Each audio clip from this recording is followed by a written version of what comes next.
Bíblia, por favor. No Evangelho de Jesus Cristo, que Marcos escreveu.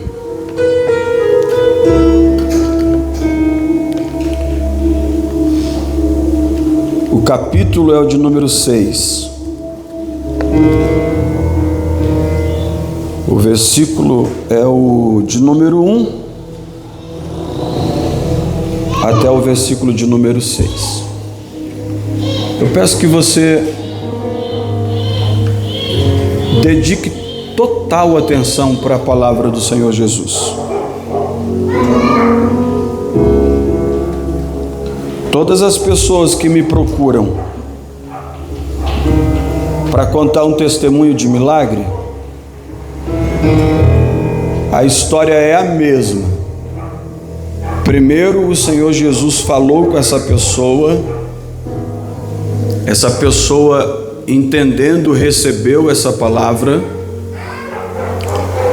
e essa palavra foi uma espécie de adubo na fé dessa pessoa, e essa pessoa encontrou e foi alcançada por um grande milagre. Se você encontrou, por favor, diga glória a Deus. Está escrito assim: e partindo dali, chegou à sua pátria. E os seus discípulos o seguiam, e, chegado ao sábado, começou a ensinar na sinagoga. Muitos, ouvindo, se admiravam, dizendo: de onde vêm estas coisas, e que sabedoria é esta que lhe foi dada? E como se fazem tais maravilhas por suas mãos? Não é este o carpinteiro, filho de Maria, e seus irmãos Tiago, José, Judas, Simão? E não estão aqui conosco suas irmãs? E escandalizaram nele.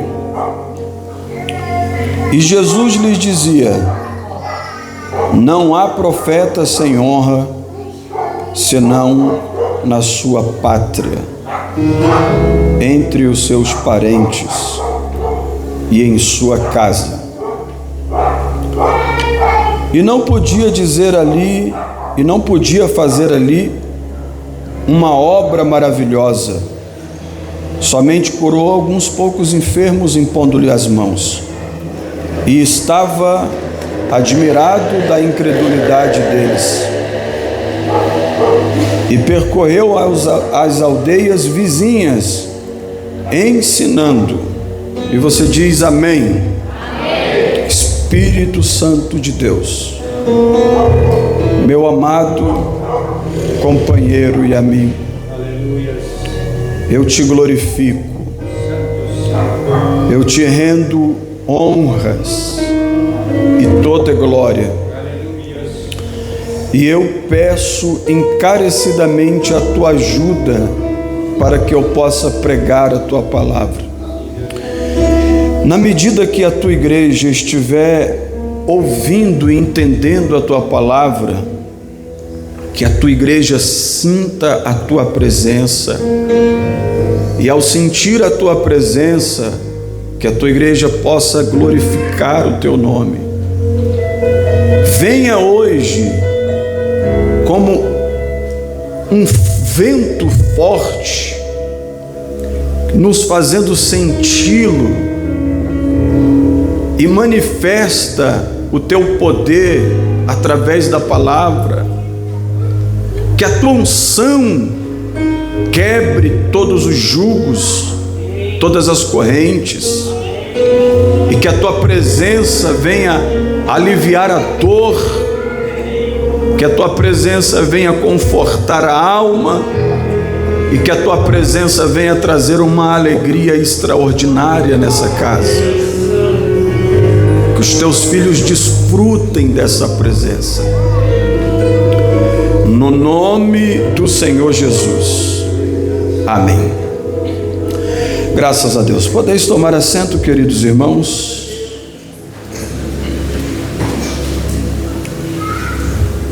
Meus filhos,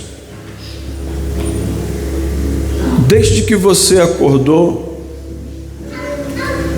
muitas coisas aconteceram para que você não estivesse na casa do Pai. E até depois que você chegou, muitas coisas estão acontecendo para que você não compreenda o que o Pai quer falar com você. Se você tem ouvidos, há uma palavra que diz: quem tem ouvidos, ouça o que o Espírito diz às igrejas. A verdade é que se você não compreender o que é dito, você não vai dar um passo à frente, passar de fase, evoluir, crescer. Mas se você compreender o que o Senhor Jesus está dizendo, você vai tomar posse de um novo tempo para a sua vida. Meus filhos, veja só o texto que nós lemos aqui. Leva na salinha. Veja só o texto que nós lemos aqui. O Senhor Jesus, Ele foi visitar a sua cidade natal. Porque você sabe que o Senhor Jesus, Ele nasceu em Belém. Foi na aldeia em Belém. Mas, quando o rei Herodes quis assassinar todas as crianças que nasceram naquele tempo, Jesus, um bebê com a sua família, passou um tempo no Egito. E depois, por divina revelação, ele voltou para Israel e foi criado em Nazaré. Em Nazaré, Jesus deu seus primeiros passos. Em Nazaré, Jesus, quando menino, aprendeu as primeiras palavras. Em Nazaré, ele assumiu a sua adolescência, se tornou um jovem trabalhador. E segundo o relato aqui que acabamos de ler, Jesus ajudava a sua família num trabalho da carpintaria.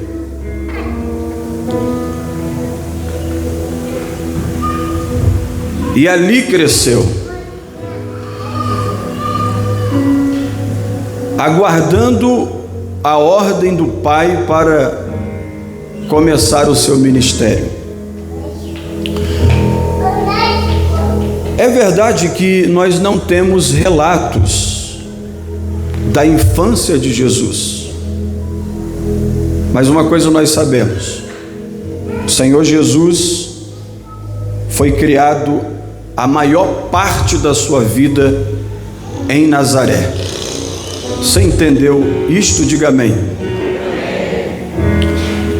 Dito isso, o texto que nós lemos fala que Jesus, depois de muito tempo, retorna para Nazaré. Mas, antes de retornar para Nazaré, Jesus passou todo o período do seu ministério andando viajando de aldeia em aldeia, de cidade em cidade. Fazendo o quê? Ensinando, libertando, curando, perdoando e transformando vidas. A vida de Jesus era assim. Essa era a vida de Jesus, de cidade em cidade, de aldeia em aldeia, libertando, curando, ensinando e mudando histórias. Por favor, diga comigo assim, ó, de cidade em cidade. Como por exemplo, Jesus entrou na cidade de Jericó. Quem já viu um relato bíblico narrando essa história? Levante a sua mão assim para me ver. Em Jericó, o Senhor Jesus encontrou Zaqueu, entrou na casa dele, perdoou os seus pecados e salvou Zaqueu e toda a sua casa.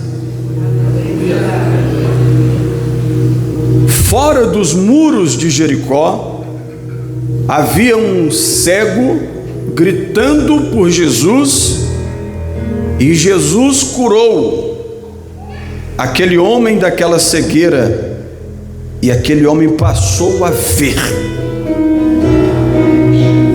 Isso é em Jericó. Jesus entrou em Cafarnaum, e Marcos capítulo 2 diz que quando ele entrou dentro da casa, as pessoas começaram a chegar, a se aproximar, para ouvir a palavra de Jesus. E dentre essas pessoas havia um homem que foi trazido para esse culto por 4 amigos que subiram no telhado, desceram o homem paralítico pelo telhado, e o Senhor Jesus olhou para esse homem lá em Cafarnaum, a cidade de Cafarnaum, e disse a esse homem: os teus pecados estão perdoados. Os participantes do culto não entenderam nada, porque eles viram um homem paralítico descendo daquele telhado amarrado. Logo, os participantes do culto viam a necessidade de uma cura da paralisia, porque eles enxergaram aquele homem por dentro, mas Jesus por fora. Mas Jesus foi o único que enxergou aquele homem por dentro, e por dentro ele precisava de perdão dos pecados.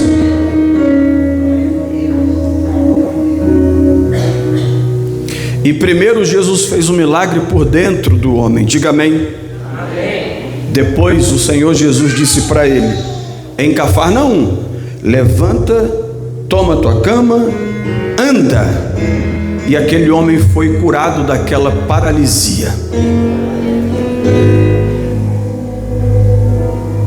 Isso na cidade de Cafarnaum. Outra cidade agora, em Betânia, João capítulo 11. Jesus recebe a notícia que o seu amigo Lázaro havia morrido.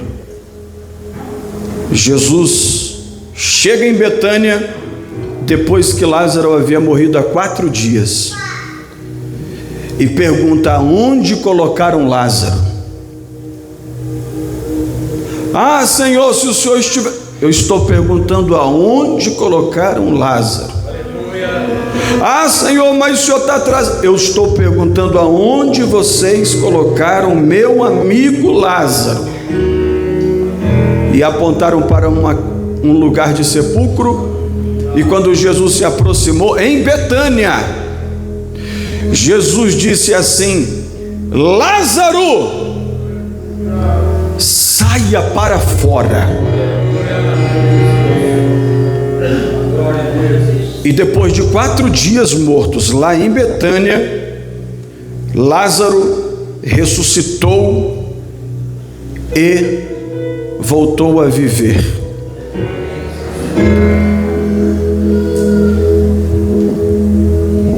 Em Betânia, diga amém.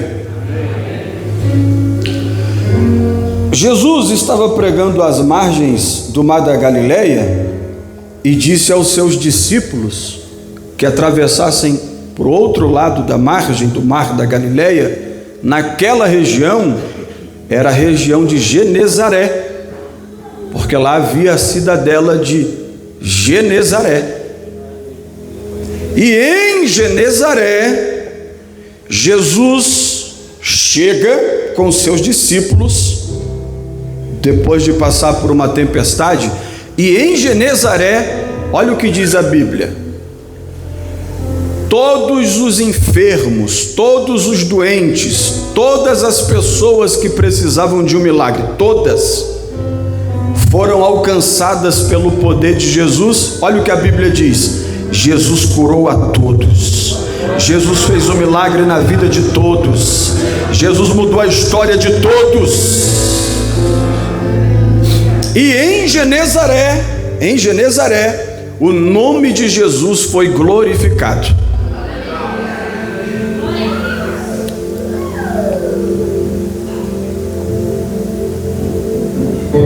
Dessa margem para outra margem, navegando, era a região de Decápolis. Então Jesus atravessa com seus discípulos uma outra região para um conjunto de 10 cidades, a qual uma dessas 10 cidades se chamava Gadara. Qual é o nome da cidade aí, meu filho? Não, então, tá vendo? Qual é o nome da cidade, igreja? Gadara. E na cidade de Gadara, a Bíblia diz que havia um homem que ele era possesso, morava dentro dele aproximadamente 6.000 espíritos malignos. Esse homem andava sem roupa, como um bicho, se cortando com pedras, gritando como um lobisomem, assustando todo mundo, até que Jesus chegou naquela cidade. Até então aquela cidade era uma cidade apavorada, uma cidade amedrontada, uma cidade que vivia sob pânico. Mas quando o Senhor Jesus saiu da embarcação e colocou o pé naquela cidade em Gadara, a Bíblia diz que esse homem, com cerca de 5 a 6 mil espíritos malignos dentro dele, veio correndo, descendo das montanhas, se prostrou aos pés de Jesus, e o espírito mau que estava na boca dele, na vida dele, disse: o que o Senhor veio fazer aqui nesse lugar? Como que se estivesse dizendo: essa cidade, essa região, esse pedaço de terra, essa família e esse homem são propriedades minhas. Por que o Senhor veio? Aleluia! Por que o Senhor veio? Para mudar a história da cidade de Gadara, para mudar a história da família desse endemoniado, para mudar a história desse endemoniado de uma vez por todas. A Bíblia diz que Jesus expulsa esses demônios entram em uma manada de porcos que haviam na região, e esses porcos se suicidam, se lançam do precipício e morrem no abismo. Isto aconteceu em Gadara. Diga amém. Todos esses milagres têm uma coisa em comum: aconteceu longe da cidade que Jesus foi criado. Até que chegou o dia que Jesus vai visitar a sua cidade, seus parentes, seus antigos amigos e as pessoas que conheciam Jesus. Jesus chegou em Nazaré. Você pode repetir isso com força, por favor? 1, 2, 3. Jesus chegou em Nazaré. Agora, para ficar bonito, os homens digam Jesus. Ficou feio demais. Agora, para ficar bonito, as mulheres. Jesus chegou em Nazaré. Homem, parece que isso a gente já nasce com defeito de fábrica, né, gente? Homem já nasce defeituoso mesmo, tem jeito. Vai lá, os homens. 1, 2, 3. Jesus chegou em Nazaré. Tem muito homem aqui para pouco a voz, hein? Vamos de novo? Jesus chegou em Nazaré. As mulheres. Jesus chegou em Nazaré. Todo mundo junto. 1, 2, 3. Jesus chegou em Nazaré.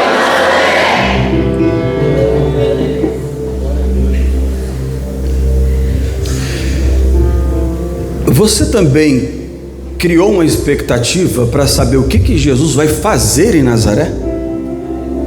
Porque em Jericó ele curou o cego, ele mudou a história de Zaqueu, porque em Betânia ele ressuscitou um morto, em Genezaré ele curou todo mundo, em Cafarnaum ele curou um paralítico, em Gadara ele repreendeu os espíritos malignos e libertou um homem. Em outras cidades ele fez grandes obras.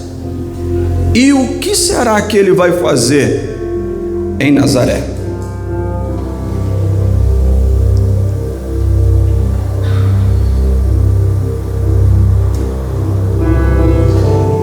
Queridos irmãos, você pode imaginar Jesus chegando em Nazaré? Porque quando ele chegava nas outras cidades, logo as pessoas se aglomeravam perto dele. Quer ver uma coisa? Olha como Jesus era honrado, amado, glorificado. Jesus estava pregando em uma outra oportunidade na praia, ali na região do Mar da Galileia, e ele quis orar sozinho. Então o que ele fez? Ele pegou um barco, por favor diga, pegou um barco, para chegar bem rápido, irmãos, a um lugar deserto, para ir orar sozinho. Só que eu vou te fazer uma pergunta. Tem algumas pessoas na praia e algumas pessoas no barco. Naquela época não era motor, era vela, não é? O vento ajudava. Caminhando, saindo os dois para o mesmo destino, quem chega primeiro? As pessoas a pé ou o barco? O barco. Só que, Rafa, olha o que aconteceu com Jesus. Quando Jesus chegou onde ele queria chegar, olha o que diz a Bíblia: já estava uma multidão esperando ele chegar. Pastor, explica isso. Explico. Quando Jesus disse assim: gente, fiquem na paz, que o amor de Deus, a minha graça e o Espírito Santo fiquem com vocês. O culto de hoje está terminado, até a quinta-feira da vitória. Eu preciso ir para casa descansar. Quando Jesus chegou no lugar aonde ele queria descansar, a mesma multidão já tinha chegado primeiro que ele, dando a entender que enquanto Jesus ia pela força do vento e as velas, aquelas pessoas estavam correndo para chegar onde Jesus ia chegar, para não perder a presença, a palavra e a companhia de Jesus. A companhia de Jesus era tão desejada, era tão valorizada, era tão amada, que as pessoas que acabaram de ouvir ele juntaram forças para sair correndo, chegar primeiro com ele e dizer assim: nós queremos te ouvir mais, nós queremos mais do Senhor, nós ainda estamos com sede, nós ainda queremos ouvir a tua voz, nós ainda não estamos satisfeitos, nós queremos mais. Aí, sabe o que Jesus fez? Continuou a pregação lá do mar, agora aqui no lugar deserto. Só que a Bíblia diz, queridos irmãos, que a noite chegou e o povo estava com fome, e lá não tinha mercado para comprar pão, mas a Bíblia diz que tinha alguém que tinha 2 peixes e 5 pães, e as pessoas que buscaram a presença de Jesus por amá-lo, não passaram fome, porque Jesus multiplicou pão e peixe para todo mundo. Levanta a mão, por favor, e recebe essa palavra. Se a tua intenção, se o teu coração, se a tua mentalidade, se o teu viver, se o teu coração, se a tua alma for exclusivamente para Jesus, fica tranquilo. O lugar pode não ter recurso, você pode não ter condições, a tua história pode estar difícil, a tua vida pode estar de cabeça para baixo, mas o teu esforço de buscar a presença de Jesus, esse esforço vai receber uma resposta do céu. Eu só estou vendo algumas mãos levantadas, então só para essas mãos levantadas eu vou profetizar. Cada culto que você vem tem uma resposta, cada período de oração terá uma resposta, cada devocional terá uma resposta, cada ato de amor pela obra de Deus haverá uma resposta. Todos os seus movimentos em direção à vontade de Deus terá uma resposta da parte de Jesus. Você crê? Esse glória a Deus está muito fraco para quem crê. Aleluia. Já que você não está crendo muito, eu vou pedir ajuda para pregar. Se você puder e quiser, se você tiver coragem e não for tímido, olhe para a pessoa da direita e da esquerda e diga assim: acredite, todo esforço será recompensado por misericórdia, pela graça, pelo amor de Jesus Cristo para a tua vida. Busca Ele que não vai faltar pão, busca Ele que não vai faltar água, busca Ele que não vai faltar roupa, busca Ele que a porta se abre, busca Ele que você será alcançado por Ele.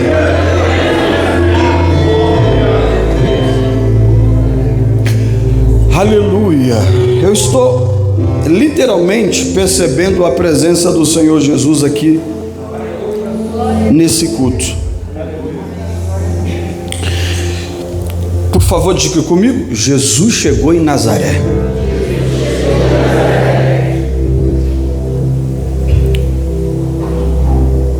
Onde você nasceu, filho? Edu?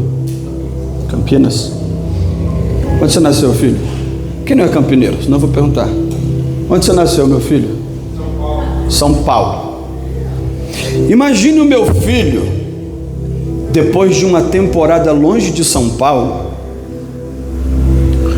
depois de ter tido um encontro real com Jesus, depois de entender, aprender e viver a palavra de Deus, depois de desfrutar de uma transformação total em todas as áreas da vida, depois de prosperar, depois de ser alcançado pela graça de Deus, dizer assim: ó, eu vou voltar para São Paulo.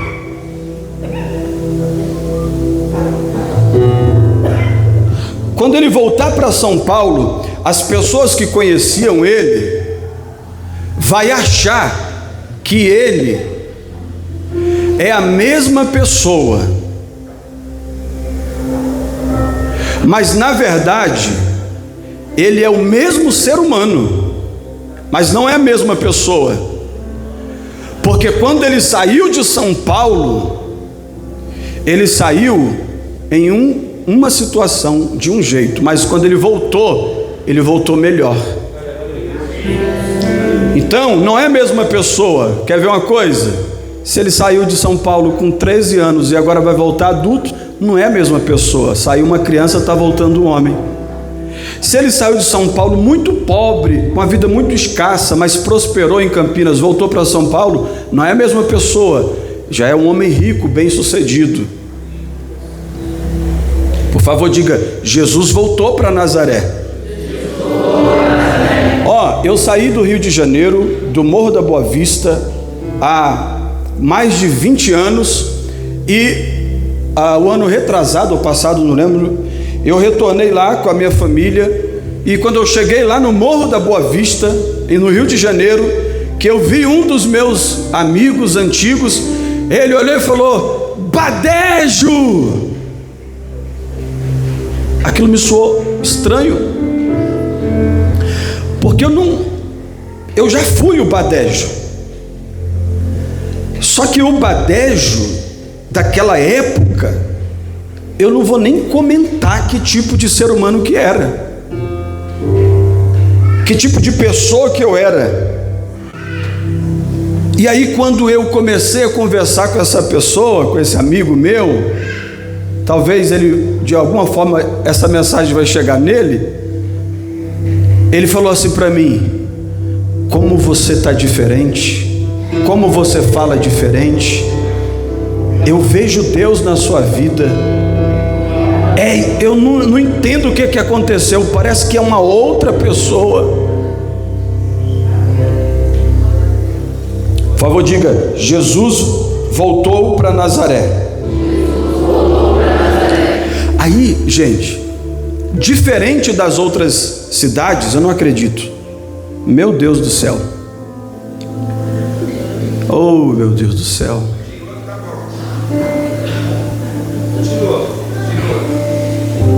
Meu Jesus, meus filhos, meu coração está queimando tanto aqui para entregar a palavra. Eu não cheguei onde eu queria entregar essa palavra. Eu vou ter que pregá-la no domingo que vem.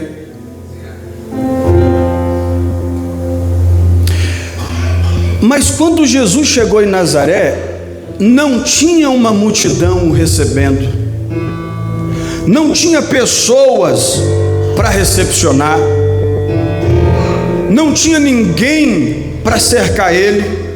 Ele chegou como uma pessoa qualquer.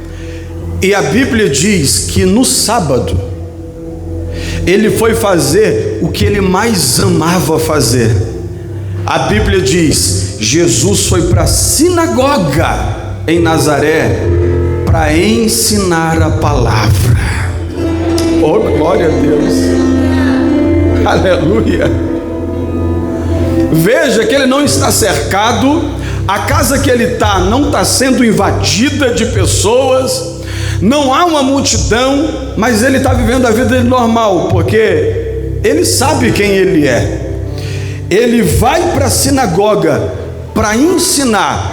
E o verso de número 2, de onde nós lemos, é aqui que eu queria começar. O verso 2 diz assim: que enquanto Jesus ensinava nas sinagogas, as pessoas disseram assim: nós estamos admirados com tamanha sabedoria.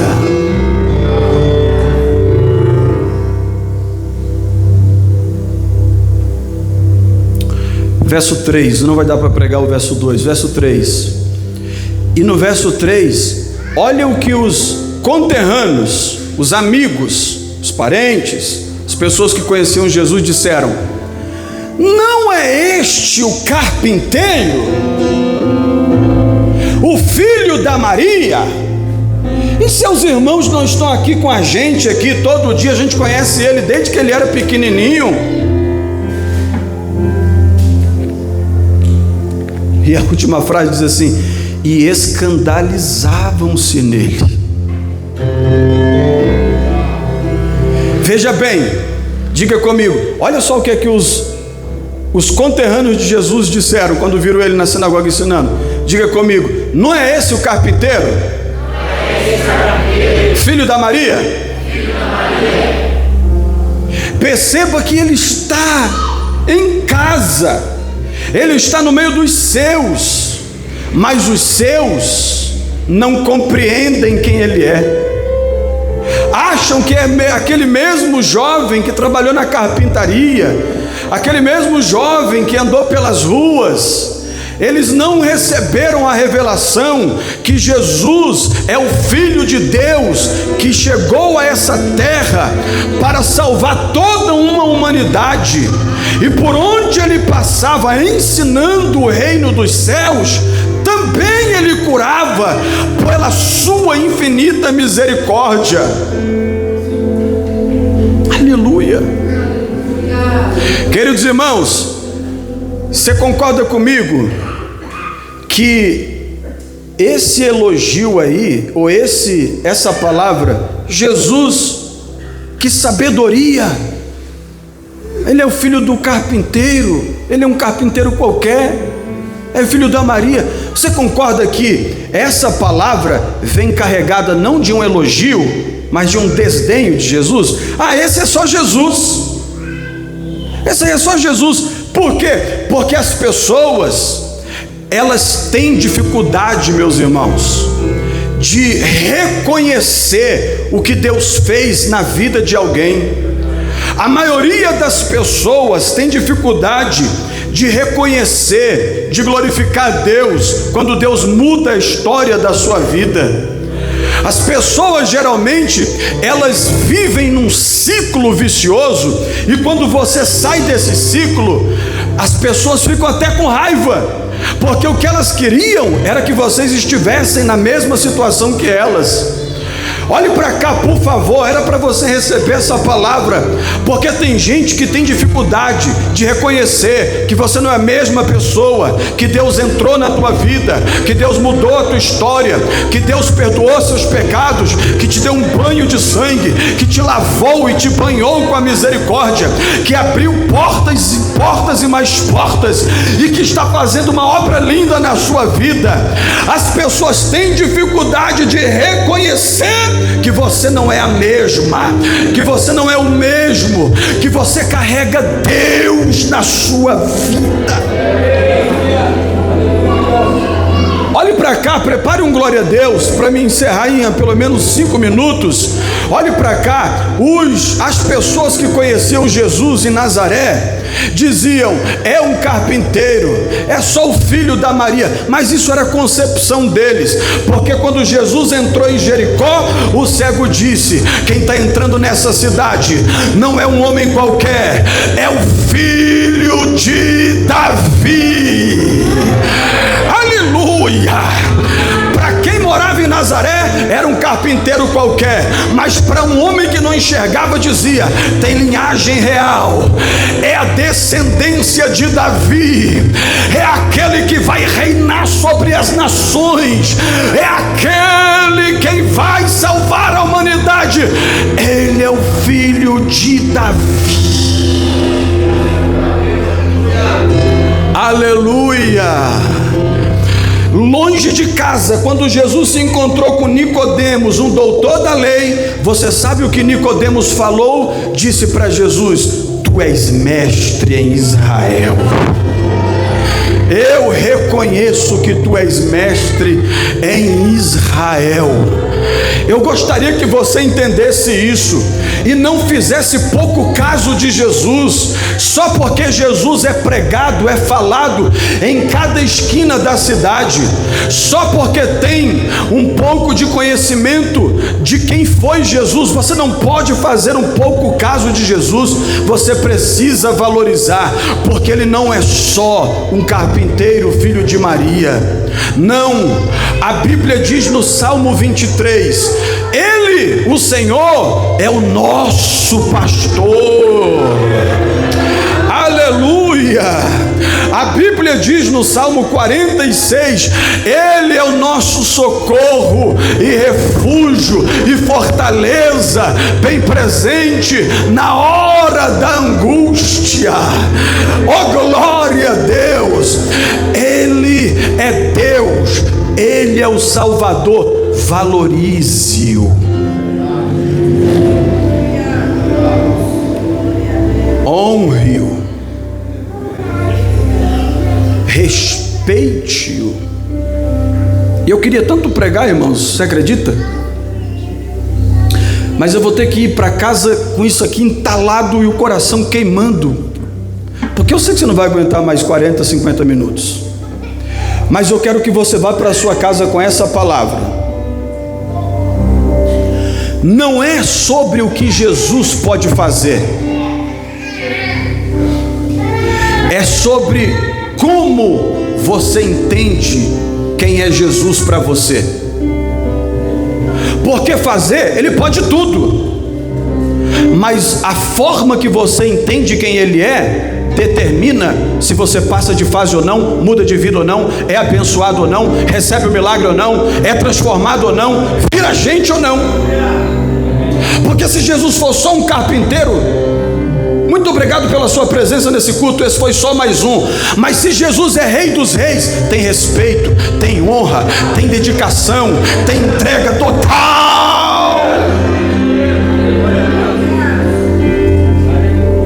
Que Ele pode fazer, Ele pode. Mas o que você fará com o que Ele fará na sua vida? Como você entende Jesus? Quem é Jesus para você?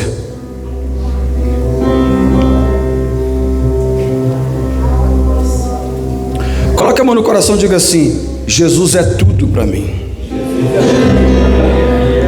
Não diga forte: Jesus é tudo para mim. Olha, não é sobre o que Ele pode fazer.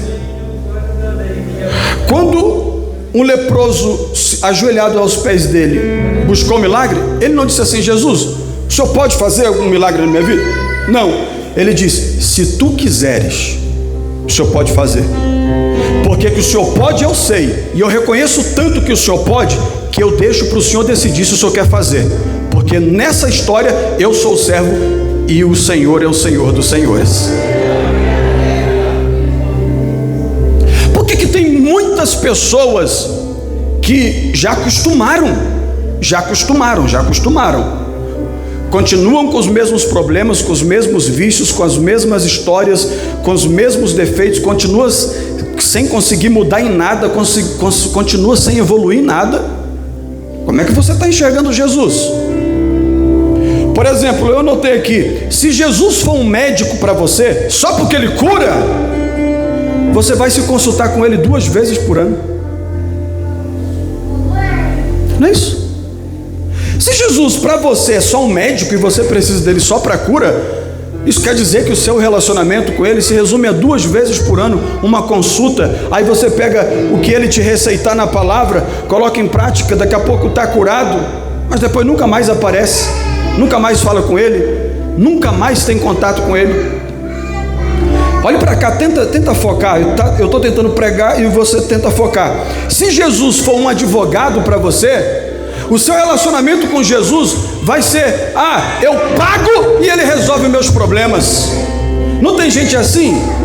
Busca Jesus, pega um envelope desses qualquer, coloca o dinheiro e diz: Jesus, coloquei o dinheiro lá, agora resolve meus problemas. Negativo. Nem essa igreja quer teu dinheiro, nem Jesus quer teu dinheiro, e o teu dinheiro não compra milagre, não compra resposta, não compra porta aberta. Não, um relacionamento de advogado não dá certo.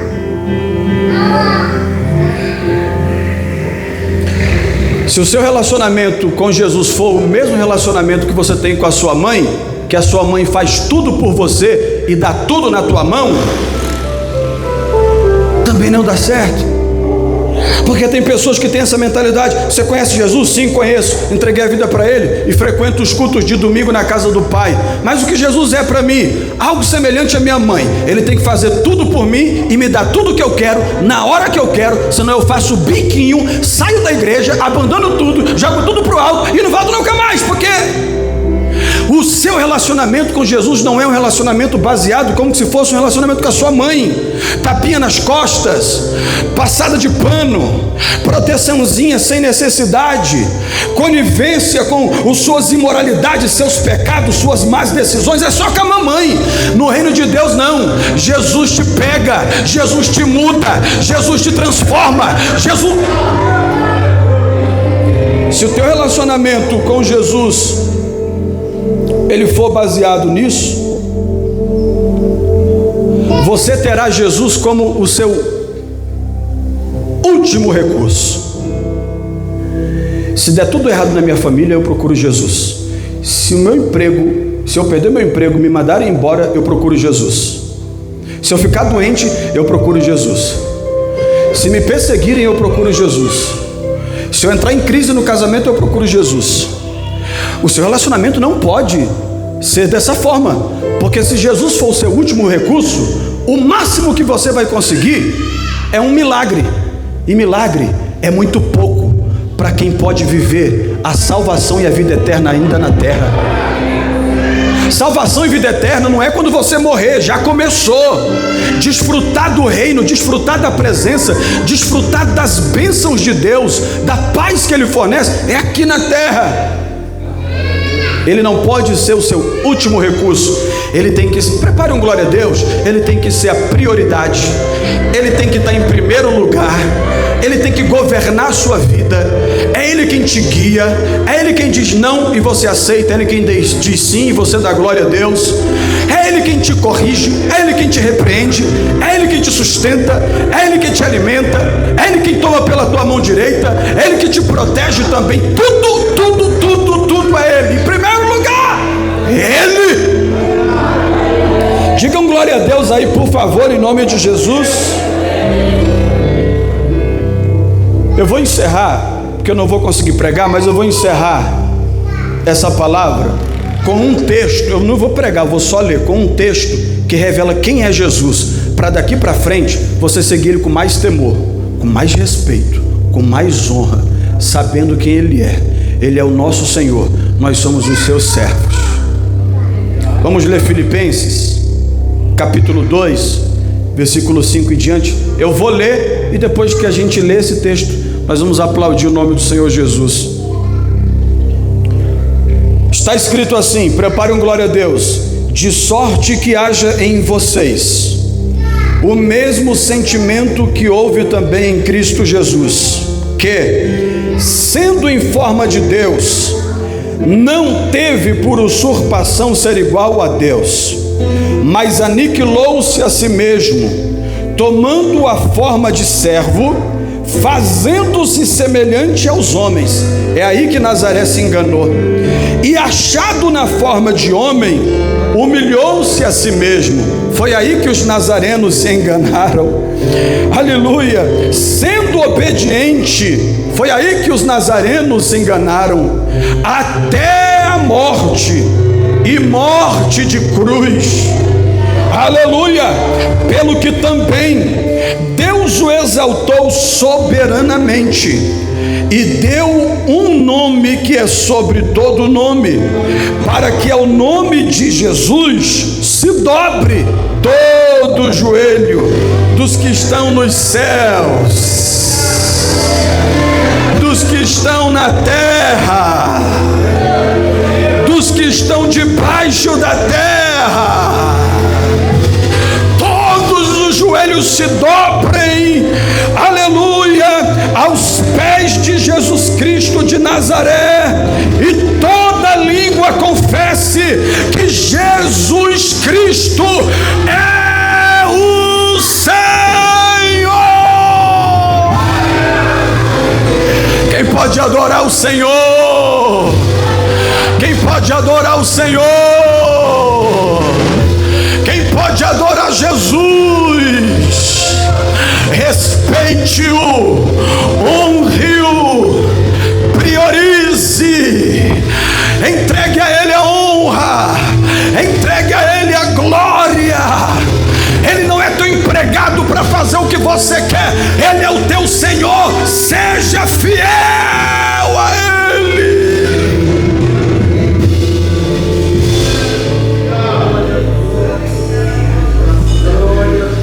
Com esse entendimento, o salmista teve temor e orou e cantou assim: guarda o teu pé quando entrares na casa do Senhor. Casa do Senhor não é a sua casa, é a casa do Senhor. Para entrar, entra com respeito, para sair, sai com respeito, para sentar, senta com respeito, para se movimentar, se movimenta com respeito, tudo com respeito, porque nós não estamos diante do senhor Luiz Inácio Lula da Silva, e nem do senhor Donald Trump, muito menos do senhor Xi Jinping, muito menos de Vladimir Putin, muito menos de Kim Jong-un. Nós estamos diante daquele que todos dos que estão nos céus, na terra, embaixo da terra, vão ter que reverenciar. Por isso, meu irmão, tenha um relacionamento com Jesus de pai para filho 24 horas por dia. Você pode aplaudir o rei de Israel?